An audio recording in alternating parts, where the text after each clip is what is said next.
पाकिस्तान की पोल खोलने के लिए भारत ने जो कूटनीतिक मिशन शुरू किया है, दुनिया भर में उसकी खूब तारीफ हो रही है। हर कोई भारत के नैरेटिव के साथ खड़ा है, लेकिन जिस मिशन को दुनिया सलाम कर रही है, उस पर अपने ही देश का विपक्ष पानी फेरने का काम भी कर रहा है। कांग्रेस के शशि थरूर अपने तेज तर्रार अंदाज में पाकिस्तान की कूटनीतिक कुटाई करने में जुटे हुए हैं। लेकिन उन्हीं की पार्टी के बड़े नेता जो राहुल गांधी के करीबी बताए जाते हैं, जिनका नाम है उदित राज, ये शशि थरूर को बीजेपी का सुपर प्रवक्ता और पीएम मोदी का चमचा बता रहे हैं।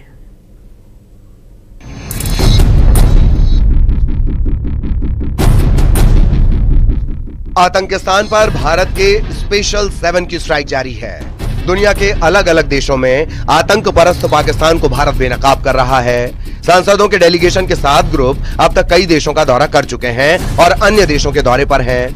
बैजयंत पांडा का ग्रुप सऊदी अरब, रविशंकर प्रसाद का ग्रुप इटली, संजय झा का ग्रुप जकार्ता, श्रीकांत शिंदे का ग्रुप कांगो, शशि थरूर का group Panama city, Supriya Sule का ग्रुप दक्षिण अफ्रीका और कनिमोई का ग्रुप ग्रीस पहुंच चुका है।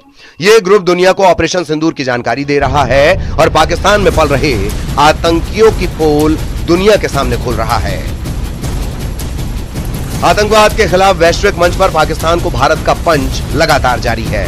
इसी कड़ी में कांग्रेस सांसद शशि थरूर की अगुवाई में भारत का सर्वदलीय प्रतिनिधिमंडल पनामा पहुंचा, जहां उन्होंने आतंकवाद के खिलाफ भारत के सख्त रुख को दुनिया के सामने रखा। उन्होंने 1989 से शुरू हुए कश्मीर में आतंकी हमलों का जिक्र करते हुए कहा कि भारत अब केवल शिकायत नहीं करेगा, बल्कि आतंकवाद का मुंह तोड़ जवाब देगा। The Uri strike in September 2015, that was already something we had not done before. Even during the Kargil war, we had not crossed the line of control. In Uri we did. Then came the attack in Pulwama in January 2019.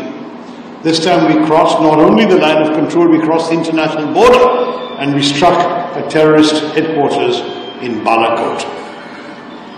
This time we have gone beyond both of those. We have not only gone beyond the line of control and the international border, we have struck at the Punjabi heartland of Pakistan by hitting terror bases, training centers, terror headquarters in 9 places.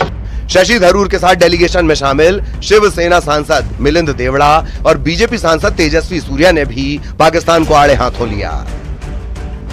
हमने पूरे विश्व को अहिंसा और शांति का बहुत ही महत्वपूर्ण संदेश दिया, लेकिन यही भारतीय संस्कृति ने विश्व को, अंतर्राष्ट्रीय स्तर को यह भी एक बहुत महत्वपूर्ण संदेश दिया कि अधर्म के खिलाफ लड़ना, लड़ाई लड़ना, जंग लड़ना ये केवल उचित नहीं बल्कि अनिवार्य है। The days of passivity are gone।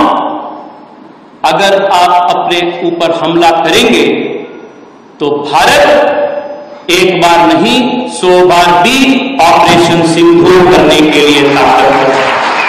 इसलिए ये सिर्फ भारत की लड़ाई नहीं है, भारत की जंग नहीं है अकेला, ये हम सब का जंग है, पूरे विश्व का जंग है। Which is why as one world we must come together to defeat terrorism.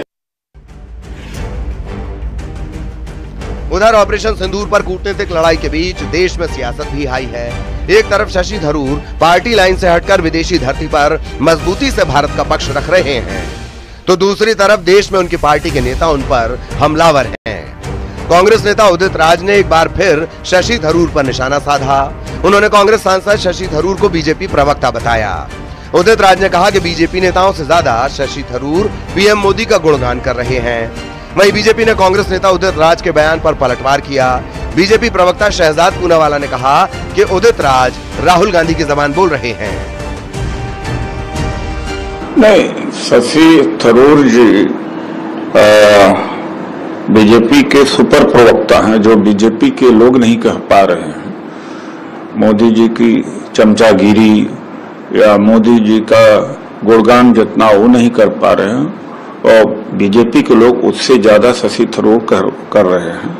और उदित राज जो बोल रहे हैं वो दरअसल राहुल गांधी की स्पीच है, वो राहुल गांधी के शब्द है। तो देखिए, अगर कोई इंडिया फर्स्ट करता है, परिवार फर्स्ट नहीं, तो कांग्रेस गाली देती है। कोई बोलता है कि देश फर्स्ट है, दल हित नहीं, तो कांग्रेस पार्टी गाली देती है। यही कांग्रेस की मानसिकता है। कांग्रेस आज केवल और केवल DGISPR पाकिस्तान के YouTube चैनल की तरह, पाकिस्तानी आर्मी के रेंजर की तरह बोल रही है और इसीलिए पाकिस्तान के मीडिया चैनल में यही लोग घूम रहे हैं और जो पाकिस्तान को एक्सपोज कर रहे हैं, कांग्रेस पार्टी कह रही है कि ये हमारे सांसद भी नहीं है, ये हमारे नेता भी नहीं है। यही कांग्रेस पार्टी है। ऑपरेशन सिंदूर 7 मई को पहलगाम आतंकी हमले के जवाब में शुरू किया गया था, जिसमें भारतीय सशस्त्र बलों ने पाकिस्तान और POK में आतंकी ठिकानों को निशाना बनाकर 100 से ज्यादा आतंकियों को मार गिराया। इस ऑपरेशन के बाद भारत ने 7 सर्वदलीय प्रतिनिधि मंडलों को 32 देशों में भेजा है ताकि पाकिस्तान के आतंकवाद समर्थन को उजागर किया जाए। Bureau report, news 18।